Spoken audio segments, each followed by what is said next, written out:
fifth runner-up is coming from the team of the Black Knight Warriors from the Ilobacan Parish Academy.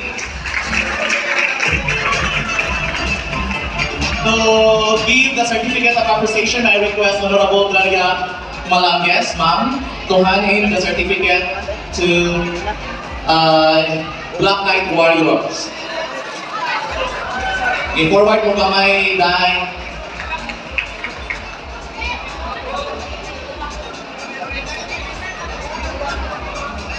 Thank you, Ma'am Dar. Fourth runner-up.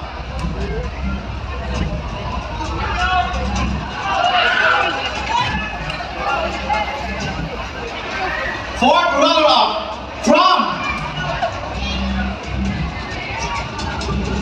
from the Golden Tiger team of Tawoc National High School.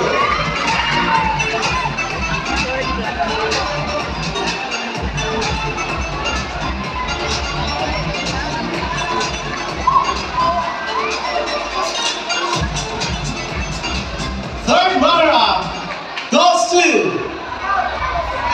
from the Reed Stadion of Cunalong National High School.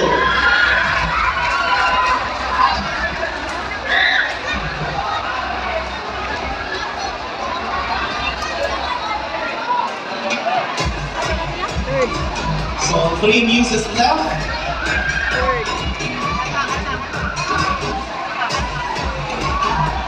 And for the second runner-up from the Blue Tamaros of Moro National High School.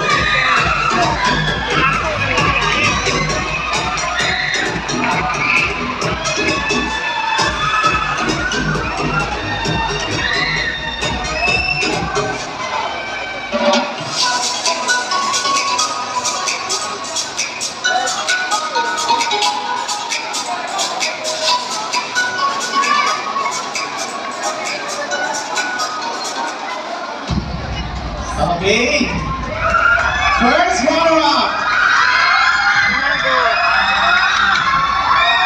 with an average score of 97,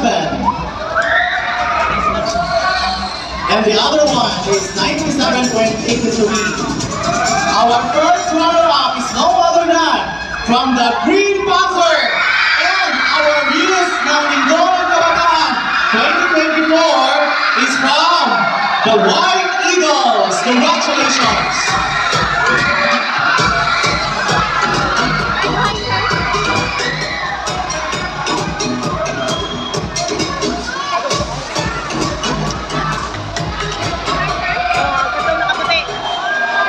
Kapag sa Kunalaw, Manalalaw. Jai Koan, first runner-up, anak, Inago, Green Panther.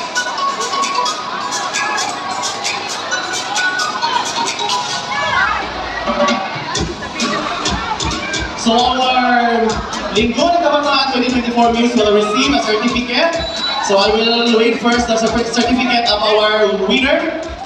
LNK 2024 Muse presented to the White Eagles, held as Linggo ng Kabataan 2024 Muse during the opening ceremonies of the LNK 2024 Inter-High competitions organized by the Ilobacan Youth Development Office from 23 to 26 August 2024 at the Municipality of Ilobacan, Leyte. Given this August 23, 2024, Municipality of Ilobacan, Leyte, signed Michelle G. De Los Santos, LYDO, designate, and Rogelio D. Pura Jr., Municipal Mayor.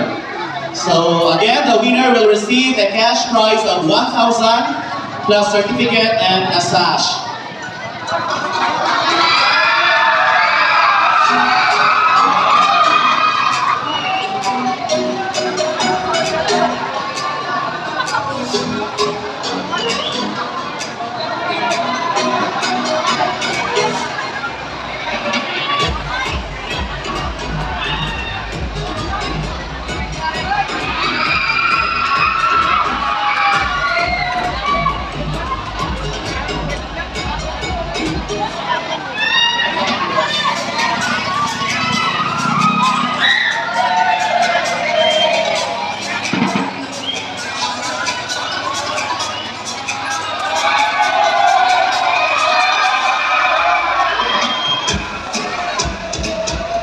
Okay, so pictorial sa with our very own mayor,